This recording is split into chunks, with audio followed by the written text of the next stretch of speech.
అందరికీ నమస్కారం అండి. ఇవాళ ప్రధానమైన అంశం చూస్తే పొల్యూషన్. అసలు భారతదేశ వ్యాప్తంగా పొల్యూషన్ లెవెల్స్ ఏ స్థాయిలో ఉన్నాయి? మనం అందరం కూడా చర్చించేది ఢిల్లీ పొల్యూషన్ గురించి మనం మాట్లాడుతూ ఉంటాం. ఢిల్లీలో సివియర్ పొల్యూషన్, అక్కడ చుట్టుపక్కల అది పెద్ద హబ్, దాని చుట్టుపక్కల అన్ని కూడా ఇండస్ట్రీస్ ఉన్నాయి.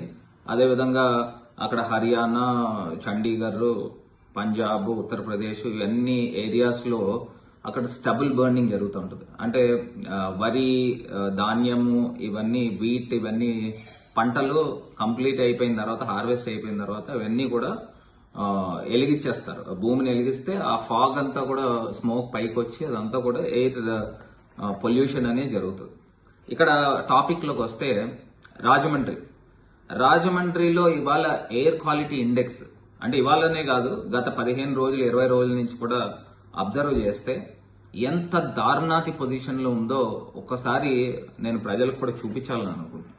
ఇప్పుడు మనం ఒకసారి గూగుల్లో టైప్ చేసి రాజమండ్రి ఎయిర్ క్వాలిటీ ఇండెక్స్ అని మనం టైప్ చేసి కొడితే దీంట్లో వచ్చిన అంశం ఏంటంటే లైవ్ ఎయిర్ క్వాలిటీ ఇండెక్స్ 187 అని వచ్చిందండి. ఢిల్లీలో మనం మాట్లాడుకునేది 250, 230 ఆ ఏరియాలో ఉంటే రాజమండ్రిలో ఇప్పుడు లైవ్ 187. అదే మార్నింగ్ హైయెస్ట్ ఎంత, మినిమం ఎంత, మాక్సిమం ఎంత అని చూస్తే ఇవాళ మార్నింగ్ 11 o'clock కి చూస్తే 274 అండి. ఇవాళ మినిమం వచ్చింది 185, మాక్సిమం 274.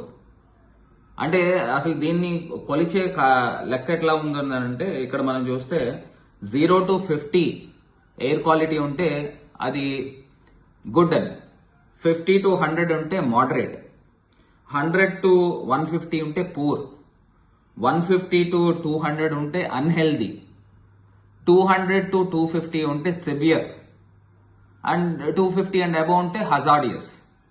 అంటే ఇవాళ రాజమండ్రి అన్హెల్దీలా ఉంటూ సివియర్ కి మధ్యలో ఉందన్నమాట. అసలు రాజమండ్రి నగరాన్ని వీళ్ళు ఏం చేద్దాం అనుకుంటున్నారు అని అడుగుతాను. గతంలో మేము ఉన్నప్పుడు కూడా చూస్తే ఎయిర్ క్వాలిటీ ఇండెక్స్ లో గతంలో మంచి పొజిషన్స్ లో వచ్చిన సందర్భం కూడా ఉన్నాయి. ఎయిర్ క్వాలిటీ 0 to 50 లోపల వచ్చిన సందర్భాలు కూడా, అప్పుడు అవార్డు కూడా వచ్చింది.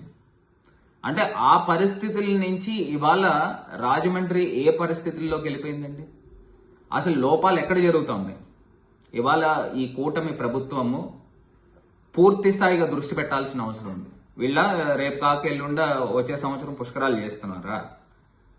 కోట్ల మంది ప్రజల్ని రాజమండ్రి తీసుకొస్తున్నారా? అసలు రాజమండ్రిని ఒక రకంగా చూస్తే మేము ఎంత అద్భుతంగా తయారు చేసి ఎన్ని వేల మొక్కల్ని డివైడర్స్ మధ్యలో గానీ, నేషనల్ హైవేకి అటు సైడ్ ఇటు సైడ్ పెట్టడం గానీ ఎన్ని చేయించానండి. యువత హరిత అనే ఒక అద్భుతమైన కార్యక్రమం తీసుకొని స్టూడెంట్స్ అందరితోనూ మొక్కలు నాటించిన సందర్భం, అవన్నీ మహావృక్షాలు కూడా అయిన ప్రదేశాలు ఎన్నో చోట్ల ఉన్నాయి. మరి ఈ కూటమి ప్రభుత్వం వచ్చిన తర్వాత ఉన్న చెట్లకి, ఉన్న మొక్కలకి తీసుకొచ్చి ఐరన్ ఊసలు గుచ్చుతా ఉన్నారు. ఎంత దారుణమైన పొజిషన్స్ లో ఉన్నదో ఒక్కసారి ప్రజల్ని గమనించమని కోరుతాను.